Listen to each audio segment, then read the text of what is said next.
دیکھیے عبادت کے درجات ہیں یا نہیں؟ ہر کوئی ایک طرح سے تو عبادت نہیں کرتا بھائی. بعض جنت کے شوق میں عبادت کرتے ہیں، بعض جہنم کے خوف سے عبادت کرتے ہیں، ہے یا نہیں؟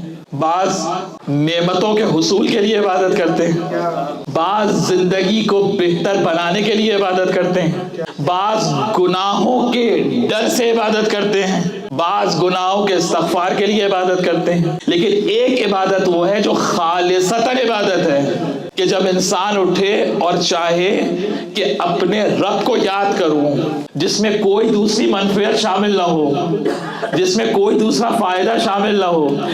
یہ ہے عبادت کی سب سے اعلیٰ ڈگری، سب سے اعلیٰ اسٹیٹس عبادت کا، کہ جہاں مقصد صرف عبادت ہے. جس طرح سے عبادت کے درجات ہیں، اسی طرح سے زیارت امام حسین کے بھی درجات ہیں. اور سب سے اعلیٰ ترین درجہ سید الشہداء کی زیارت کا کیا ہے کہ مقصد صرف اور صرف شوق زیارت ہو. اربعین کی زیارت پہ جب آپ جائیں گے تو یہ ذہن میں ہونا چاہیے یا نہیں کہ جو ہائی رینکنگ ہے، سب سے ہائی اسٹیٹس ہے ظاہر امام حسین کا، وہ کون سا اسٹیٹس ہے کہ جو صرف شوق زیارت میں جائے. اسی لیے ابن قولوی نے کامل الزیارات میں ایک پورا چیپٹر بنایا ہے ان کے فضائل کا، جو صرف شوق میں اور معرفت میں زیارت امام حسین کے لیے جاتے ہیں. اب یہاں پر میں یہ نہیں کہنا چاہتا کہ کون کس نیت سے جا رہا ہے، لیکن سب سے زیادہ ہائی رینکنگ ظاہر وہ ہے کہ جس کا کوئی اور مقصد ہے ہی نہیں، صرف اور صرف شوق زیارت میں جا رہا ہے. یعنی نہ مال کی طلب ہے، توجہ ہے یا نہیں ہے، نہ اولاد کی طلب ہے، نہ کسی اور شے کی طلب ہے، مانگا انہی کے وسیلے سے جائے گا، لیکن مقصد زیارت معرفت امام حسین ہونا چاہیے. یہ سب سے اعلیٰ درجہ ہے زیارت کا. اور ابن قولوی نے ائمہ معصومین کے اقوال نقل کیے اور اس میں یہ نقل کیا کہ جو صرف اور صرف شوق زیارت کے لیے زیارت کی امام حسین جائے گا یا معصومین کی زیارت کو جاتا ہے، اس کو معصوم اجر کیا عطا کرتے ہیں، کیونکہ سب سے اعلیٰ اسٹیٹس پہ ہے نا. ہر کسی کو 1000 حج کا ثواب نہیں ہے، ہر کسی کو 70,000 حج مقبول کا ثواب نہیں ہے. جو سب سے اعلیٰ اسٹیٹس پر ہوگا اس کے لیے امام فرماتے ہیں کہ ایک زیارت کا ثواب 70,000 قبول حج. یہاں ایک حج قبول ہونے پہ مصیبت پڑی ہے،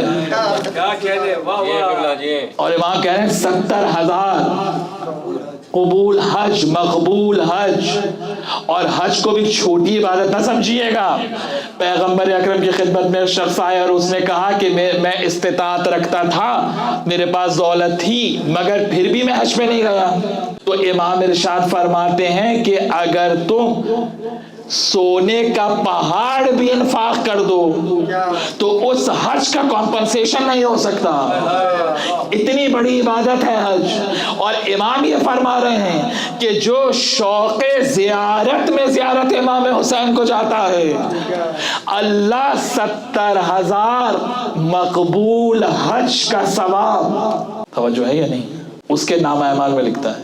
اور دوسرا کیا فرماتے ہیں معصوم کہ روز قیامت امام حسین کے پرچم کی چھاؤں میں ہوگا، امام حسین کے پرچم کی چھاؤں میں ہوگا جو شوق زیارت میں جاتا ہے. تیسرا ارشاد فرماتے ہیں جس دسترخوان پر رسول اللہ اور مولا علی تشریف فرما ہوں گے، اسی دسترخوان پہ وہ زائر امام حسین بھی بیٹھے گا کہ جو صرف شوق زیارت کے لیے کربلا جائے گا.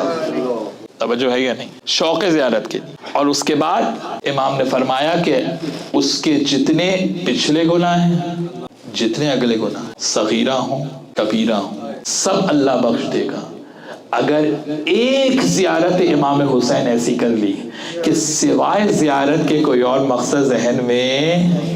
اسی لیے امام ابن قولوی نے کامل الزیارات میں پورا چیپٹر بنایا کہ وہ لوگ جو کہ صرف زیارت کے شوق میں کربلا جاتے ہیں، ان کا اجر اور مقام اللہ کے نزدیک کیا ہے؟ اللهم صل على محمد